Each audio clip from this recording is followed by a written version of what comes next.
आज के शो में। सियासी बिसात, क्या इमरान खान की नाअहली का खतरा?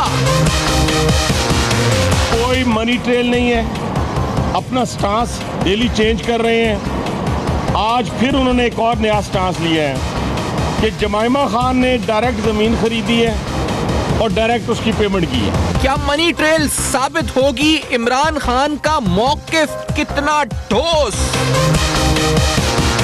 इमरान खान एक अफसोसनाक सियासी अंजाम की तरफ जा रहे हैं। इमरान खान के खिलाफ जो कार्रवाई मुतवक्को है फॉरेन फंडिंग केस में, कंटेंट में, उससे अब ये मजीद छुप नहीं सकते, बच नहीं सकते, और जितने ताखीरी हरबे इस्तेमाल करने थे वो ये कर चुके हैं। पार्टी फंडिंग के जराए भी जेर तफ्तीश, मामला कितना संगीन? अस्सलाम वालेकुम। पर्दा हकाइक सनसनीखेज इंकिशाफात प्रोग्राम बेनकाब में हूँ आपके साथ सैफान खान। इमरान खान डिस्क्वालिफिकेशन, नाअहली की तलवार, क्या इमरान खान साहब उसकी जद में आ सकते हैं? जद से आने से मुराद इस वक्त यह है कि इमरान खान भी अपनी सीट खो सकते हैं, नाअहल हो सकते हैं, डिस्क्वालीफाई हमेशा के लिए हो सकते हैं आर्टिकल 62(1)(f) के तहत, जिसके तहत साबिक वजीर आजम नवाज शरीफ साहब भी डिस्क्वालीफाई हुए थे 62(1)(f) के तहत। इस पूरी सूरत हाल में जो डिटेल्स मनी ट्रेल की सूरत में सामने आई हैं, उसमें एक अहम बात कि इमरान खान साहब 2002, 3, 4 का अरसा, 2013, 14, 15 का अरसा, इन दोनों अरसों के दौरान जब पब्लिक ऑफिस या एमएनए शिप उनके पास है, उस दौरान उनके एसेट्स, जिसके अंदर फ्लैट शामिल है, उनकी offshore company Niazi services limited जिसका नाम है, उसको उन्होंने डिक्लेयर नहीं किया। क्या उससे जुड़े अकाउंट, जो बार्कलेज बैंक का अकाउंट है जो न्यू जर्सी में पाया जाता है, जो जर्सी आइलैंड में पाया जाता है, उस अकाउंट को डिक्लेयर नहीं किया। बार्कलेज बैंक की रकम जो बनती है, जिसके मुताबिक बताया जाता है कि 2003 के अंदर जो जमाइमा खान को पेमेंट हुई, जिसमें से तकरीबन 5,62,000 पाउंड की पेमेंट उसी अकाउंट से की गई, जिसका ताल्लुक न्याजी सर्विसेज लिमिटेड से है। बार्कलेज बैंक का यह अकाउंट था।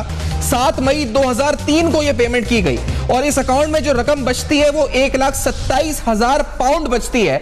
तो ये 1,27,000 पाउंड जनाब इमरान खान साहब ने डिक्लेयर क्यों नहीं किया इलेक्शन कमीशन में नॉमिनेशन फाइल करते वक्त, और क्या क्योंकि किया या नहीं किया, कानूनी तौर पर कितना मुश्किल उनके लिए अब इस नाअहली से बचना होगा, या हम समझ रहे हैं कि एक और बड़े सियासी रहनुमा आर्टिकल 62(1)(f) का शिकार बनते हुए हमें कुछ ही दिन में नजर आएंगे। पाकिस्तानी सियासत में एक नई सनसनीखेज खलबली, एक आप कहें सियासी बिसात में तब्दीली, रुख तब्दील हो सकता है इस पूरी सूरत हाल से, अगर खान साहब भी इस पर डिस्क्वालीफाई हो जाते हैं। कितने चांसेस इस बात के, आज प्रोग्राम में डिस्कस करते हैं। माहिर कानून है, सीनियर और तज़े निगार भी जनाब शाह बोस्तो साहब कराची में साथ मौजूद हैं, बैरिस्टर मसरूर शाह साहब इस्लामाबाद स्टूडियोज में, और अकबर एस बाबर साहब जो कि पिटिशनर है इलेक्शन कमीशन ऑफ पाकिस्तान में, पाकिस्तान इंसाफ के खिलाफ एक बड़ा अहम केस लेके आगे लड़ रहे हैं। अकबर बाबर साहब इस्लामाबाद से हमें ज्वाइन करें DSNG में। शाह बोस्तो साहब, क्या इमरान खान साहब डिस्क्वालीफाई हो जाएंगे?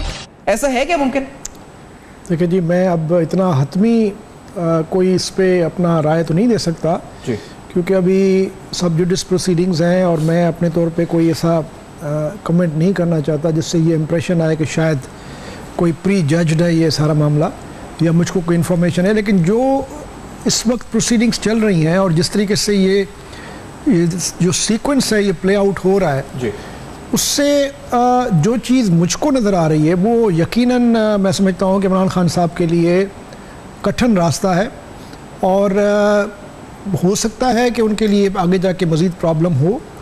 और जो आप पूछ रहे हैं शायद वो भी मैं कहूँ कि हो सकता है शायद ये भी हो जाए, क्योंकि उसकी एक सिंपल वजह है। आपने जब सुना होगा एक्स प्राइम मिनिस्टर साहब का जो घर जाना था जी, तो उसमें सिर्फ एक ही एलिमेंट था कि उन्होंने एक रिसीवेबल अमाउंट था जो कि उनके अकाउंट में आ चुका था, उन्होंने उसको डिक्लेयर नहीं किया था, और वही एक वजह थी जिसमें एक तरह से एक स्ट्रिक्ट लायबिलिटी के तौर पे उसको ट्रीट किया गया। ये नहीं देखा गया कि उसके पीछे इंटेंशन क्या थी, क्या मेंजरिया था, क्या उन्होंने जानबूझ के किया, क्या ये डे मिनिमिस का एक रूल होता है कि अमाउंट इतना कम था कि जो उनकी बाकी वेल्थ थी उसके मुकाबले में अगर ये ऐड भी हो जाता तो कोई ख़ास फ़र्क नहीं पड़ता। लेकिन यहाँ पे जो सूरत हाल नज़र आ रही है उसमें तो जो अब आहिस्ता आहिस्ता हक़ाइक़ सामने आ रहे हैं, जो आज ख़ास तौर पे आपने भी जिसका ज़िक्र किया कि पहले ये कहा गया था कि ये जो अकाउंट है जो न्याजी लिमिटेड का वहाँ पे जी, वो सिर्फ़ और सिर्फ इस्तेमाल किया गया था, वन ऑफ ट्रांजैक्शन जो हुई थी फ्लैट के लिए, और उसको जो उन्होंने फिर बेचा था तो उसके बाद उन्होंने कहा कि कोई ट्रांजैक्शन नहीं हुई है, इसलिए उसको हमने डिक्लेयर नहीं किया। और 2015 तक गालबन ये अकाउंट मौजूद रहा है और उसमें मज़ीद 1 लाख से ज़्यादा पाउंड्स की ज़्यादा उनके पास बैलेंस अकाउंट में पैसे भी पड़े रहे और ट्रांजैक्शंस भी हुई हैं। तो अब ये सवाल ज़रूर पैदा होगा कि जब मियां नवाज शरीफ साहब ने वो अकामा वाला अपना जो अकाउंट था उसको डिक्लेयर नहीं किया, और उस पीरियड में नहीं किया जब वो ख़ुद कोई पब्लिक ऑफिस होल्ड नहीं कर रहे थे। ये बात बड़ी इंपॉर्टेंट है कि 2013 तक नवाज शरीफ साहब ने कोई पब्लिक ऑफिस होल्ड नहीं की थी जी। उसके बावजूद भी चूँकि उन्होंने डिक्लेयर नहीं किया और उसको जिस तरीके से लिया गया कि ये सैलरी में ही फॉल करता है क्योंकि ये एक रिसीवेबल था, डिक्लेयर होना चाहिए था, तो स्ट्रिक्टली उन्होंने उसको देखा। तो अब अगर उसको अप्लाई करेंगे आप इमरान खान साहब के इस सारे मामले में, तो इमरान खान साहब तो शुरू से ही पब्लिक ऑफिस होल्ड कर रहे हैं, वो मेंबर ऑफ नेशनल असेंबली रहे हैं।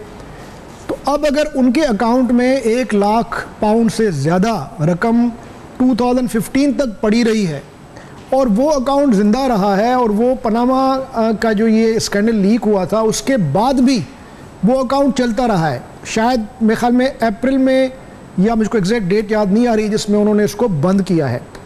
जब पनामा इसके ये नियाजी सर्विसेज लिमिटेड है, ये अक्टूबर 2015 में जाके इन्होंने बंद की है। जब अप्रैल 2015 में स्कैंडल आया सरफेस तो उसके कुछ ही माह बाद ये मामला जी। तो इसका मतलब ये है कि अब इसमें 2 तरह के इल्जाम लग सकते हैं। एक तो ये कि जी जब ये मीडिया ने इसको बिल्कुल एक्सपोज कर दिया फिर जाके ये अकाउंट बंद हुआ है, उससे पहले ये अकाउंट चलता रहा है, अकाउंट मौजूद रहा है, उसमें पैसे भी पड़े रहे और वो पैसे जो रिपोर्ट्स के मुताबिक वो पैसे कभी भी जो है वो खान साहब ने अपने अकाउंट्स में शो नहीं किए।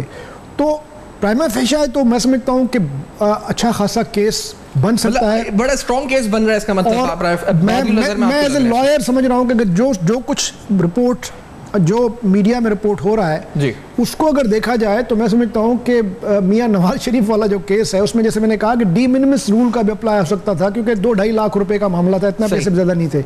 यहाँ तो अगर 1 लाख पाउंड से ऊपर है तो इसका मतलब है कि 1 करोड़ 1.5 करोड़ का अमाउंट है। तो अब ये अमाउंट क्यों पड़ा रहा वहाँ पे, ये अमाउंट किसका था? जाहिर है ये बड़े इंपॉर्टेंट सवाल आते हैं अकबर बाबर साहब। तो ये फिर होने क्या जा रहा है बाबर साहब आपकी नज़र में? ये तो एक सियासी धमाका, क्या कहेंगे इसको, सियासी वैसे इतनी अफरा तफरी है इस वक्त, एक माहौल एक बना हुआ है अजीब सा। तो तहरीक इंसाफ की क़यादत अगर मुतासिर हो जाती है, पीछे कौन यहाँ पे, तो वहां तो वैसी ग्रुपिंग हमने सुना है, जहांगीर तरीन ग्रुप है, तो शाह महमूद ग्रुप है, उधर असद उमर ग्रुप है, कोई ग्रुप्स है, तो उधर कौन संभालेगा उस पूरी जमात को अगर ऐसा हो जाता है? ये तो बड़ा एक अनफॉर्चुनेट सिनेरियो एक मुल्क की बहुत बड़ी जमात के लिए है। अकबर बाबर साहब क्या लग रहा है आपको? बिस्मिल्लाहिर्रहमानिर्रहीम। देखिए, जहाँ तक जो होने जा रहा है, जो ज़ाहिरन नज़र आ रहा है, उसका पहले अगर जिस तरह आपने तज्जिया किया उसका एक तज्जिया कर लें कि 3 सूरतें निकलती हैं इस केस से, और इस केस के 3 हिस्से हैं। एक है नियाजी सर्विसेज जो कंपनी है जो उन्होंने रजिस्टर की, जिसको उन्होंने ज़ाहिर नहीं किया था, और उसके अंदर जो कार्रवाई हुई, बैंक अकाउंट्स थे, ट्रांजैक्शंस थी जो ज़ाहिर नहीं किए, और शायद असासाजात थे। और ये भी मैं आपको याद दिलाता जाऊँ कि नियाजी सर्विसेज में एक वक्त में इनकी बहनें भी डायरेक्टर रह चुकी हैं, इनकी जो 2 बहनें हैं। तो अगर वो सिर्फ अपार्टमेंट का मामला था तो फिर शायद उनकी बहनों का उस नियाजी सर्विसेज के डायरेक्टर बनने की शायद ज़रूरत ना होती। लेकिन ज़ाहिर उन्होंने पूरे अकाउंट्स उसके रिवील नहीं किए। दूसरा जो मामला है वो बनी गाला की ख़रीदो फरोख्त का है। तीसरा फ़ॉरेन फंडिंग का है। जो मेरा अपना अंदाज़ा है वो ये है कि जहाँ तक फ़ॉरेन फंडिंग का मामला है, जो बेंच के जो रिमार्क्स आए हैं वो यही जाहिर करते हैं कि शायद वो मामला इलेक्शन कमीशन को तहकीकात के लिए दे दिया जाएगा, जो कि उनका आइनी हक है, इख्तियार है, जिसको इमरान खान 3 साल से टालते रहे और इनकार करते रहे। ये अंदेशा किया जा सकता है कि वही एक आइनी फोरम है, वो उसकी तहकीकात करेगा और हम इसका खैर मकदम भी करेंगे। जहाँ तक बाकी जो 2 मामलात हैं उस पर देखें 3 तरह के फैसले आ सकते हैं। या तो इमरान खान को बरी कर देंगे, या फिर मजीद तहकीकात के लिए क्रिमिनल कोर्ट को रेफर कर देंगे। और फिर डिस्क्वालीफाई कर देंगे। तो मेरे नहीं ख्याल, जो मेरा अपना अंदेशा है कि शायद पहली दो जो हैं सूरतें, यानी बरी होने का मुझे नज़र नहीं आता। इतने शकूक हैं, इतने शुबाहत हैं, इतने इब्हाम हैं जो मामला सामने आए। जो बताया वो अब ये क्रिमिनल कोर्ट भेज देंगे, क्रिमिनल कोर्ट फिर उसको वो वहां पे जाके वो सैटिस्फाई कर सकेंगे। तो सर लेकिन अगर यहाँ पर उनके वकील ही खुद मान जाए कि 1,27,000 पाउंड पड़े हुए थे अकाउंट में और अकाउंट डिक्लेयर नहीं हुआ, तो इसमें मजीद इन्वेस्टिगेशन की जरूरत बचती है? यानी इसको मजीद और शफाफियत या इसको क्लियर करने की जरूरत है? इस सवाल को क्या बाबर साहब? मैं इस पे अपना हतमी राय इसलिए नहीं दे रहा, जैसा कि आपके पहले उन्होंने कहा था कि ये जाहिर है सुप्रीम कोर्ट के चीफ जस्टिस समेत एक हाईएस्ट फोरम है, ये फैसला उनको करना है। तो हम हतमी बात करना शायद सब जुडिस मामला है, जो सूरत बन सकती है उसका हम तज्जिया कर रहे हैं, वो ये तीन है। और जाहिर है कि चीफ जस्टिस और जो जजेस हैं वो इस पे कानून के मुताबिक फैसला करेंगे। अब जो दूसरी बात आपने की ना कि इसका असर क्या पड़ेगा पाकिस्तान तहरीक इंसाफ पे, पूछूं ब्रेक के बाद इसका एक बड़ा असर। I have to take a break. आपके पास आके जो सियासी तौर पर सियासी बिसात सियासत क्या होगा इस वक्त? एक बड़ी पार्टी पाकिस्तान तहरीक इंसाफ, आज फवाद चौधरी साहब ने कहा मुल्क की सब में बड़ी जमात है जो हर जगह हर सूबे में वहां की हुक्मरान जमात को चैलेंज कर रही है और खैबर पख्तूनख्वा में दूसरी पार्टियों को चैलेंज कर रही है। तो सब में बड़ी जमात के साथ क्या होने जा रहा है? कोई बड़ी शिफ्ट, बड़ा रद्दोबदल इस केस के बाद हो सकता है? कुछ भी नहीं हो सकता? पॉसिबिलिटीज क्या है, क्या हो सकता है, क्या नहीं हो सकता? इस ब्रेक के बाद जानेंगे, हमारे साथ रहेगा।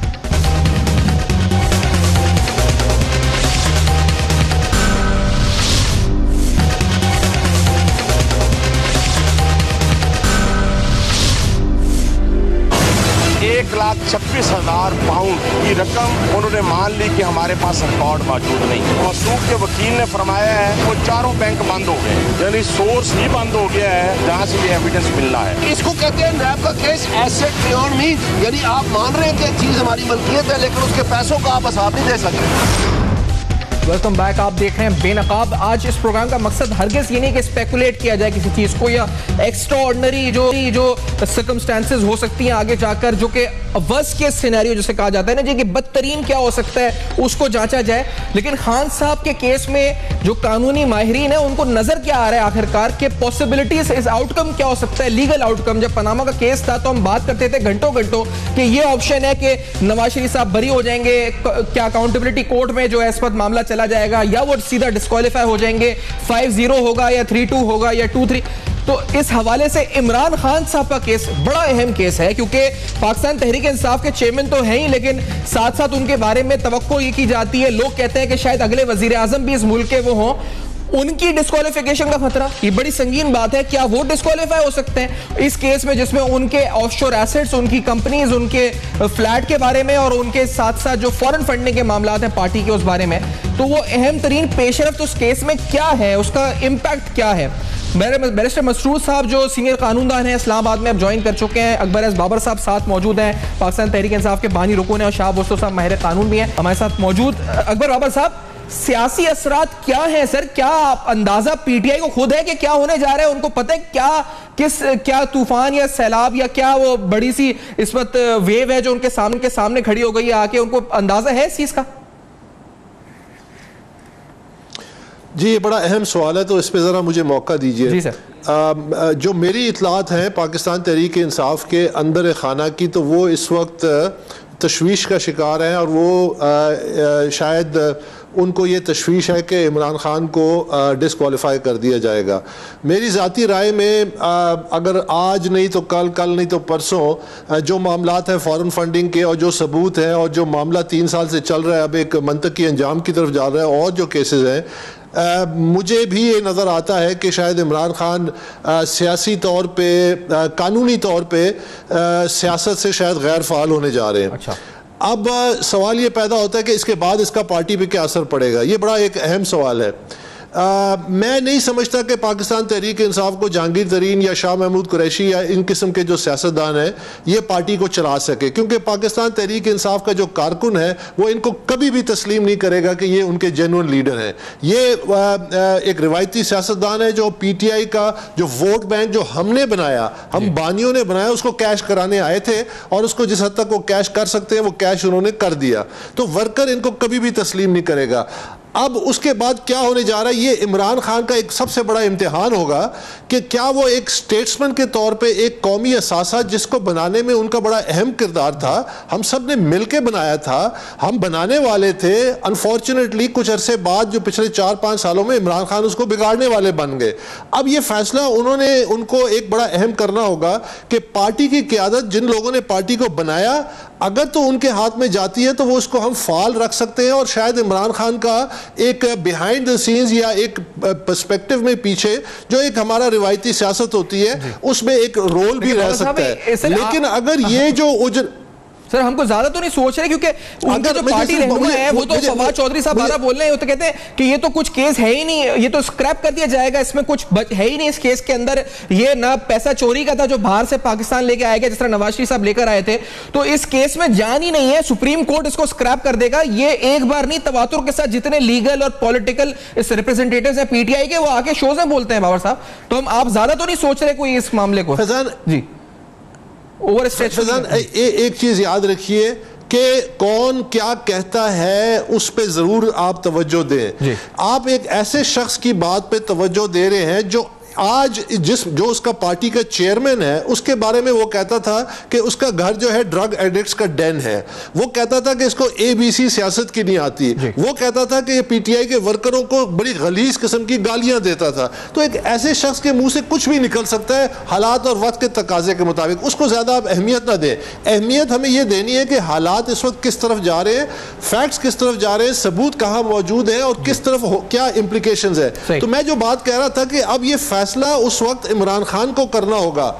अगर तो उन्होंने पार्टी को अपने आप को, जब वो गैर फाल होंगे उसके बाद अगर जहांगीर तरीन और शाह महमूद कुरैशी जैसे लोगों के हवाले किया तो ये पार्टी तकसीम हो जाएगी, ये पार्टी फॉर्मली तकसीम हो जाएगी। और उस वक्त जो पार्टी के बनाने वाले हैं, जैसे हम लोग हैं, हम फाउंडर्स हैं, हमने फाउंडर्स ग्रुप बनाया, इस वक्त पार्टी के अंदर है, वो फिर उस वक्त ये जो तकसीम है ये बिल्कुल बाहर आ जाएगी। तो ये एक बड़ा अहम सवाल है जिसमें बड़ा संजीदा सोच की जरूरत है। बाबर साहब ने जो बात बताई है वो कहते हैं इनकी खबर ये भी है कि अंदरूने खाना पाकिस्तान तहरीक इंसाफ के इल्म में है और उनको जो लीडरान है उनके इल्म में है कि क्या पॉसिबल आउटकम इस केस के हो सकते हैं। बैरिस्टर मसरूर साहब, कानून क्या कहता है सर? कानूनी तौर पर जो नवाज शरीफ साहब का केस है, फिर उसके अलावा दीगर केसेस जो डिस्क्वालिफिकेशन के 62(1)(f) के तहत जो अभी हुआ है एक्स प्राइम मिनिस्टर का, तो उसको सामने रखते हुए क्या इमरान खान साहब के जो एसेट है, बार्कले बैंक का अकाउंट है, ऑफशोर कंपनी NSL है, वो उस जुमरे में आते, जो डिस्क्वालिफिकेशन का जुमरा जो उस आईने में उस पूरे उस सांचे में उतरते हैं, ढलते हैं? बैरिस्टर मसरूर साहब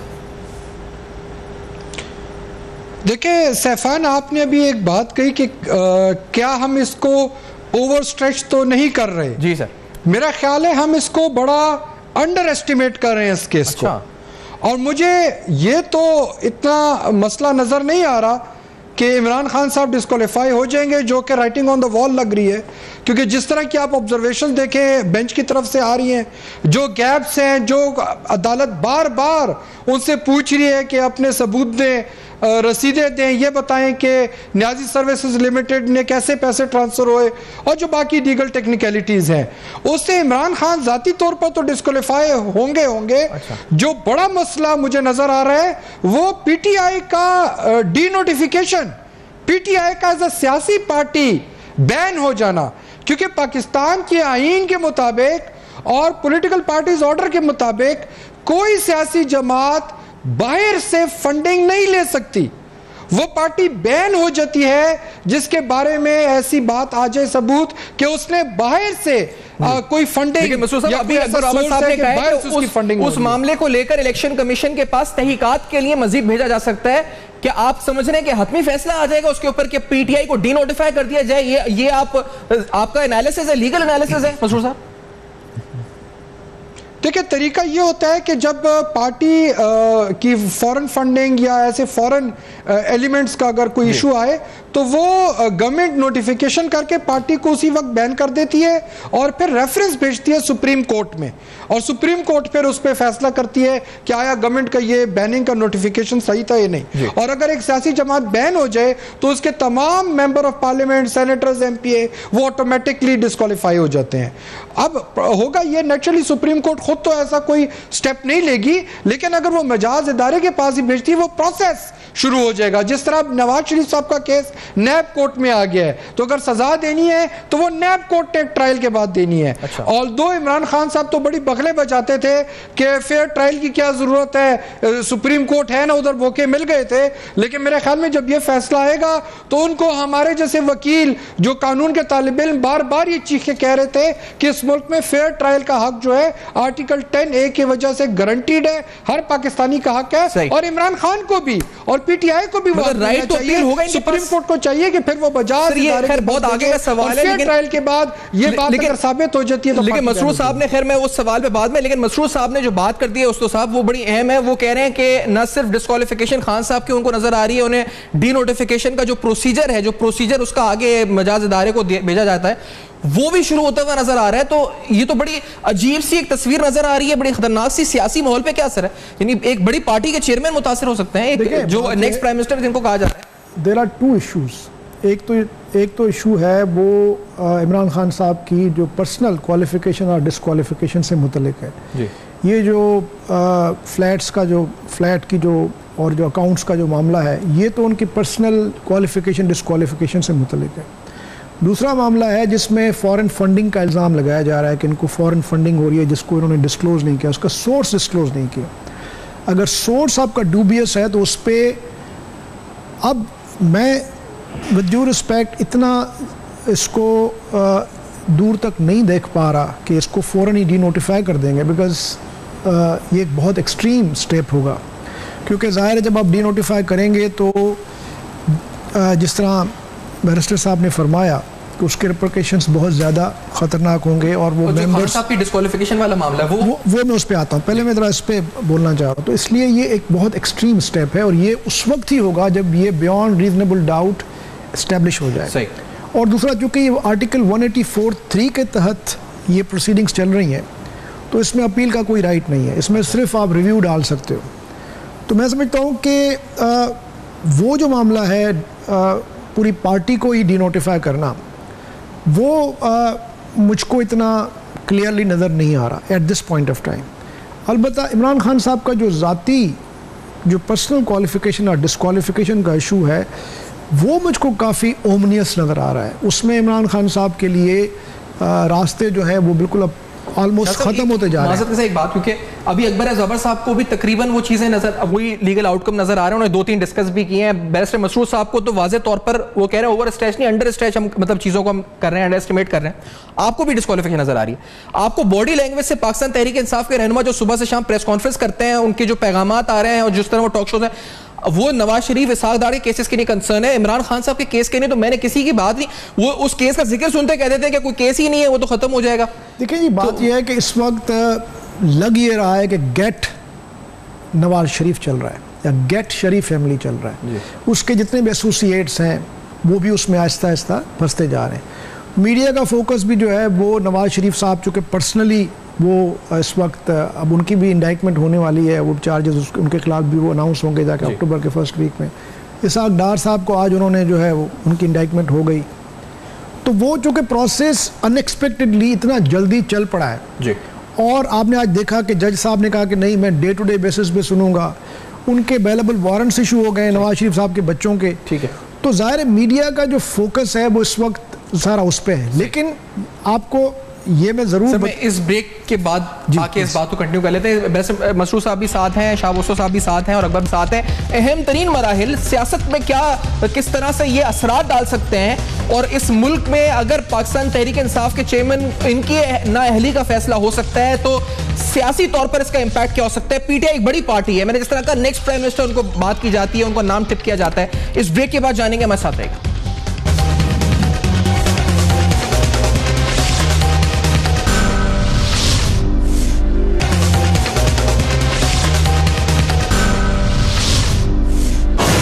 £1,26,000 की रकम उन्होंने मान ली कि हमारे पास रिकॉर्ड मौजूद नहीं। मसूद के वकील ने फरमाया है वो चारों बैंक बंद हो गए, यानी सोर्स ही बंद हो गया है जहाँ से ये एविडेंस मिलना है। इसको कहते हैं नैब का केस एसेट बियॉन्ड मींस, यानी आप मान रहे हैं कि चीज हमारी मलकियत है लेकिन उसके पैसों का आप हिसाब नहीं दे सकते। Welcome back. आप देख रहे हैं बेनकाब। आज बड़े अहम तरीन सवाल उठा रहे हैं। मुल्क के सियासी मंजरनामा जो नक्शा होगा वो क्या होगा, क्योंकि अगर वो डिस्क्वालिफिकेशन का खतरा जिसके बारे में पीटीआई बार बार निगेट करती है कि खतरा कोई भी नहीं है, खतरा कितना संगीन है। और इस केस को जब आप देखते हैं जिसके अंदर बिलखुसूस जो न्याजी सर्विसेज लिमिटेड का वो अकाउंट है जो सामने अब आया है, जिसके जरिए जमाइमा खान को पेमेंट दी गई है 5,60,000 पाउंड्स, उसमें 1,27,000 पाउंड्स पड़े हुए थे, तो वो डिक्लेयर क्यों नहीं हुआ 2002, 3, 4, 2013, 14, 15 में, जब खान साहब ने कंपनी भी 2015 में बंद करी है न्याजी सर्विसेज लिमिटेड। ये बड़े अहम तरीन संगीन नौयत के सवालात हैं। क्या सियासत में हो सकता है उस्तो साहब? ये पीटीआई को क्यों नहीं अंदाजा हो रहा? ये तो हम किसी बंदे से नहीं सुन रहे, वो सिर्फ नवाज शरीफ की बात हो रही है, साथ हो रही है। अगर 1-2 दिन में ही फैसला आना है तो ये सब तो आंखें बंद है, किसी को नहीं पता कुछ। मुझको यकीन करें, कभी कभी रिप्ले लगता है 1990s का जी। आपको याद है कि 1990s में एक म्यूजिकल चेयर हर वक्त गेम चल रही होती थी। अगर जीरो सम गेम होती थी उस ज़माने में, अगर पीपल्स पार्टी का नुकसान होता था तो PMLN वाले बड़े जगह भंगड़े डालते थे, और अगर PMLN का नुकसान होता था तो पीपल्स पार्टी वाले भंगड़े डालते थे। एक ऐसा वक्त भी आ गया था कि गुलाम इसाक खान ने उनकी गवर्नमेंट ख़त्म की और जरदारी साहब को वज़ीर बना दिया था जी। और बेनज़ीर साहबा भी जो है वो पिछला सारा सब कुछ भूल भाल के आगे खड़ी हो गई थी। अब वही हो रहा है जो जरदारी साहब और या बेनज़ीर साहबा और ये मियाँ नवाज शरीफ साहब करते थे एक दूसरे के साथ, अब ये वही हो रहा है जो PTI और PMLN कर रही है। PTI ये समझ रही है कि शायद ये जो कुछ हो रहा है ये PMLN तक की हद तक है और हमारा कुछ नहीं बिगड़ेगा। अच्छा। मसलन विद ड्यू रिस्पेक्ट, आर्टिकल 184(3) की जो जुरिस्डिक्शन है वो तो एक, अब मैं समझता हूँ कि एक ऐसा डैम बन गया है जो टूट चुका है। अब आप आर्टिकल 184(3) में दुनिया का कोई भी इशू लेके जाओ और जहाँ वहाँ खड़े हो जाओ जाके, और वहाँ से आप कोशिश करो कि ऑर्डर भी हो जाए, क्योंकि अब जो नए तरीके ईजाद हुए हैं वो ये समझते हैं PTI वाले कि शायद ये सिर्फ PMLN के लिए ईजाद हुए थे। अब जब यही क्राइटेरिया, यही यार्ड स्टिक अप्लाई होगी इमरान खान साहब के लिए, क्योंकि जब आपने 2.5 लाख 2 लाख रुपए डिक्लेयर ना करने की सूरत में एक सिटिंग प्राइम मिनिस्टर को घर भेज दिया और कोई अपील का राइट भी नहीं है, जो और वो इशू अकामा का, पनामा का इशू भी नहीं था, पनामा में नवाज शरीफ का नाम भी नहीं था, उसके बाद आपने एक जज साहब को भी बिठा दिया।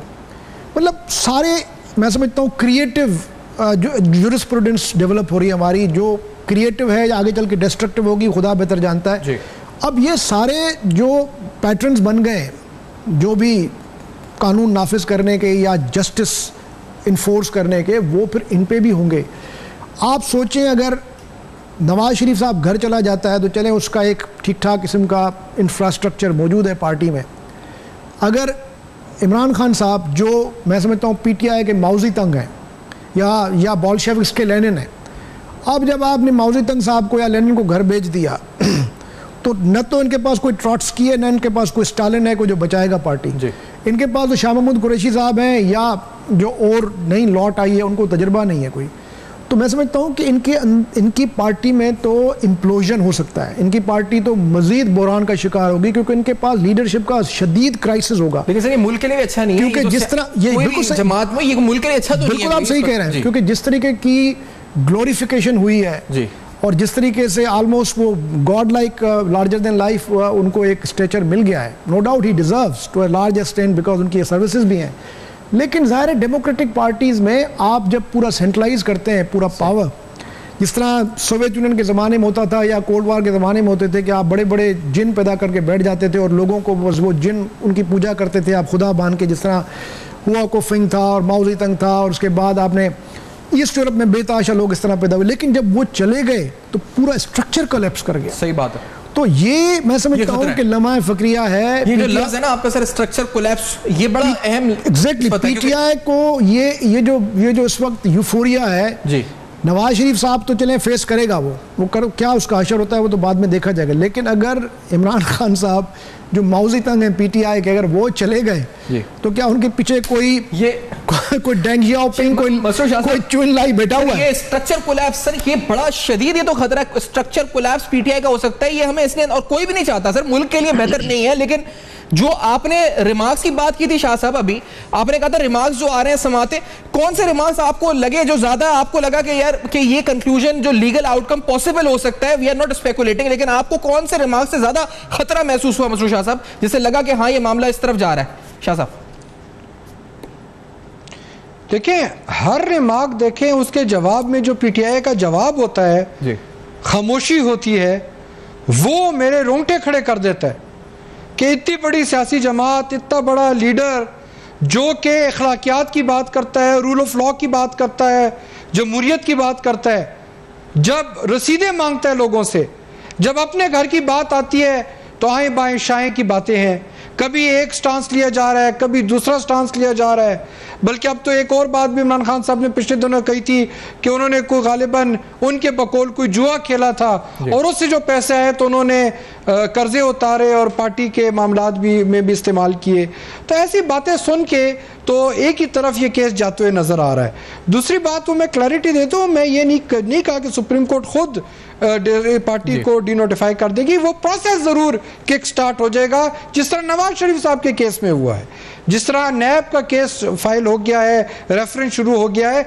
इसी तरह अगर ये मजाज अथॉरिटी के पास भेजे कि इसको इस एंगल से देखा जाए, या मैं लेकिन आपसे पूछूं अगर पाकिस्तान तहरीक इंसाफ के फौरन फंडिंग के मामलात की, अगर पाकिस्तान तहरीक इंसाफ के फौरन फंडिंग मामलात की तहकीकात शुरू होगी तो क्या दीगर पार्टियां बच जाएंगी आपको लगता है? यानी Noon league, Pakistan Peoples Party, MQM और दीगर जितनी जमातें, पीएमएलक्यू, APQWP, तो फिर तो सबके अकाउंट्स की स्क्रूटनी शुरू हो जाएगी। बचेगा कौन फिर? और कहीं ना कहीं से कोई फॉरेन फंडिंग, कोई भी लूप होल नजर आया तो पूरी पार्टी डिनोटिफाई हो जाएगी। ये क्या खेल शुरू हो जाएगा फिर शाह साहब? देखिए, कानून तो यही है, और कोई भी पार्टी पाकिस्तान में क्लेम नहीं करती कि हमें बाहर से फंडिंग आती है। ये पीटीआई ही बड़े फख्र से कहती है कि हमें इस मुल्क से भी फंडिंग आई, उस मुल्क से भी फंडिंग आई। उसमें अगर आप वो नामों की फहरिस्त देखें तो कोई इतने कुछ प्लेजेंट नाम, पाकिस्तान फ्रेंडली नाम भी हमें उसमें नज़र नहीं आते। तो बात नेचुरली कानून है, उसकी इम्प्लीमेंटेशन होनी चाहिए, चाहे नवाज शरीफ हो चाहे इमरान खान हो। इसमें तो कोई दो राय नहीं है कि कानून एक पार्टी के लिए एक होगा या एक शख्स के लिए एक होगा और दूसरे शख्स के लिए वो कोई और कानून होगा। सही। अच्छा अकबर बाबर साहब, क्योंकि आप तो केस ही लेके गए हुए हैं, $3 मिलियन का मामला है सर। ये तो $3 मिलियन की अमाउंट है अकबर बाबर साहब, जो बड़ा हजम है इस अमाउंट का। आपको क्या लगता है, जो ये कहते हैं कि प्रोसीजर स्टार्ट हो जाएगा डीनोटिफिकेशन का, मसरूर शाह साहब का एनालिसिस है, do you agree with this and how big will it create an impact? Babar साहब। फैजान, मैं थोड़ा सा इस पे ये कहना चाहूँगा कि $3 मिलियन तो शायद अमेरिका से आए, लेकिन अरबों रुपए गैर कानूनी तरीके से सऊदी अरब से आए हैं। इनके दोस्त हैं जुल्करनैन, उनके जुलटेक कंपनी है, उसके ज़रिए आया। इमरान चौधरी दुबई में है, इमरान खान फंड रेजिंग करते हैं, वहाँ से हुंडी के ज़रिए पैसा आया। बरतानिया में करोड़ों रुपए आए, लॉयड्स बैंक के अकाउंट खोले हुए हैं, यहाँ रिवील नहीं किए। तो ये तो बहुत बड़े पैमाने पर एक पूरा माफिया फंडिंग का बन चुका था, बहुत बड़े पैमाने पर गैर कानूनी और इलीगल फॉरेन फंडिंग हुई है। इसमें तो कोई शक की बात नहीं है, और ये इंशाल्लाह एक वक्त आएगा, बहुत जल्द ये चीज साबित भी हो जाएगी अदालत में।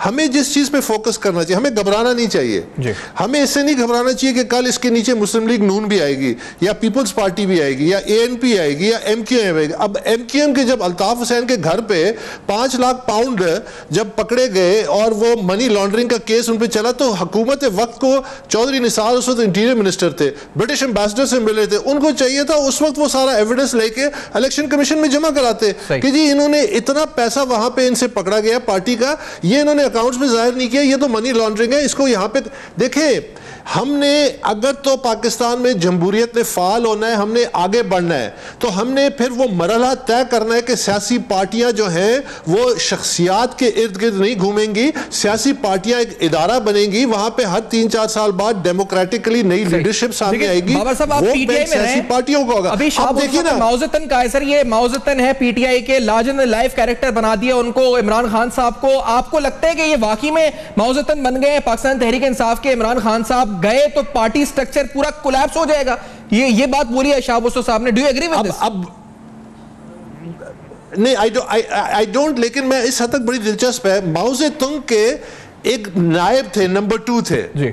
जिस तरह आप कह सकते हैं कि पीटीआई में मैं नंबर 2 था इमरान खान के अपने मुताबिक। डेंग सियाओपिंग के साथ माओ ज़ेडुंग के इख्तलाफात हुए, उसको पब्लिकली डिसग्रेस किया गया। उसके बाद डेंग सियाओपिंग माओ की वफात के बाद दोबारा जब रिसर्जेंस हुई, उसने उस कम्युनिस्ट पार्टी को रीवैम्प करके उसकी इकोनॉमिक डायरेक्शन और उसकी पॉलिटिकल डायरेक्शन तय की, तो ये आज का मॉडर्न डे चाइना जायंट बना।